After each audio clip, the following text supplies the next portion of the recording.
died. So I guess that has informed my view. I clearly do have a principled view against the assisted dying. That's in line with other senior bishops she sits with in the House of Lords, but surveys suggest out of kilter with the majority of the population that believes in the right to assisted dying in some circumstances. Amendments to the bill are currently being considered to introduce additional safeguards, but the incoming Archbishop is unequivocal. I'm not sure any amendments will make it safe. So yes, I have not just a concern about the principle, but also about how it will be implemented and whether it can be implemented in a way that protects the most vulnerable in our society. Dame Sarah will be installed as Archbishop of Canterbury in March. She already has a lot to deal with in her in tray, not least the issues that remain over safeguarding, including a complaint over her own handling of a case and ongoing arguments in the church over same-sex unions. Aline McBall, BBC News. I'm back in just a few moments' time. Hello there. A cold wind all the way from the Arctic is heading our way over the next few days. Having said that, tonight's not going to be as cold as last night. That's because pressure is falling, and this low pressure in this weather front is bringing some windier, cloudier and wetter weather southwards across the northern half of the UK overnight. Bit of rain pushing into northern England and Wales. Following on from that, the showers in northern Scotland do begin to turn wintry as we get the first signs of that Arctic air arriving, but those temperatures are not as low as they were last night. We'll start with a bit of rain to clear away from southern areas on New Year's Day. Following on from that, though, there will be some sunshine, but a stream of showers come in as well. These are generally of rain, except in the northern half of Scotland, where we've got some more sleet and snow. And here it's going to be particularly windy. Mind you, the winds will be stronger everywhere on New Year's Day, so that will certainly take the edge off the temperatures. And after dark, the showers in Northern Ireland could turn wintry, the risk of some snow and ice. And just for a short while, could be a bit of snow falling across Wales, heading into the Midlands and southern England. That will then clear away and leave some icy conditions for Friday morning. And leave us still with the winds coming all the way from the Arctic, bringing in some sunshine, but also some more snow showers. And northern parts of Scotland are directly in the firing line from Thursday through to Sunday. Frequent heavy snow showers, and that is likely to bring some continued travel disruption.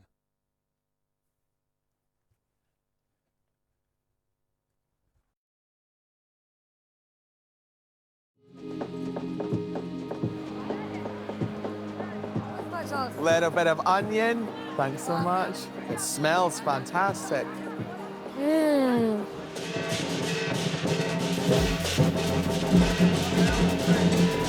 It's feeding time at the Liberty Sanctuary. Sometimes I don't know where to find all this food. Sometimes in the evening I pray, what shall I give tomorrow? Welcome to Hokkaido. Thank you. This looks incredible. I had no idea they were so big. So this behind us is what this is going to become. Yes, it's like the most exciting festival that happens in this region. Here in the Maldives, sandbanks like this appear and disappear. They constantly change size and shape according to the seasons and the ocean's forces. And that really influences the way that the people live and adapt. Inspiring travel. Watch now on iPlayer.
warm welcome to BBC News. I'm Kasia Madeira as we watch Bulgaria see in countdown to the new year 2026. Residents in Sofia, visitors flooding the city's central Battenberg Square for the traditional open-air New Year's concert, which is just about to kick off now as we see Bulgaria welcoming in 2026. And for the second consecutive year, the municipality is replacing traditional fireworks with a large-scale light show. They describe it as being a more environment-friendly New Year celebration. And now to Greece. Athens also bringing in 2026. Also, they describe as replacing traditional booming fireworks for what they describe as quieter, more inclusive New Year celebrations. The new spectacle featuring low-noise pyrotechnics, also a dazzling light show and innovative drone displays. And Greece saying that the drive to change is a desire to create a child and a pet-friendly atmosphere, benefiting animals with sensitive hearing and reducing distress for vulnerable groups. Athens mayor saying that this is a new era in New Year celebrations, respecting people and animals. Now we're also going to take a look at the capital of Ukraine, Kyiv. Obviously, no light displayed as the war continues, as the war rages on following Russia's full-scale invasion. But we know that Ukrainian President Zelensky has been giving a New Year's address to the nation in which he's been saying that he wants the war to end, but not at any cost and not at a danger to Ukraine. Volodymyr Zelensky also saying that those who think Ukraine is ready to surrender are mistaken, adding that he says he won't sign a weak deal that will only prolong the war, of course, in reference to the diplomacy conversations that are taking place, US leading the charge in order to get some kind of a peace deal on the table. But according to Volodymyr Zelensky, they're 90% of the way there, but there's still 10% to go. So Ukraine, they're a somber New Year's celebration, of course, given Russia's full-scale invasion. But we saw there a little bit earlier the fireworks of Greece, and we're expecting London in just the next 2 hours to illuminate the night sky. Greg Mackenzie is there once again for us. And Greg, always good to see you as we wait a couple of hours to go. And then, of course, we expect the London Eye to be lit up. Fireworks, drones, the works, I think. It will be indeed. In just under 2 hours' time, London skyline will be lit up. The famous skyline will be lit up here with the London Eye. 12,000 fireworks, a 15-minute spectacular.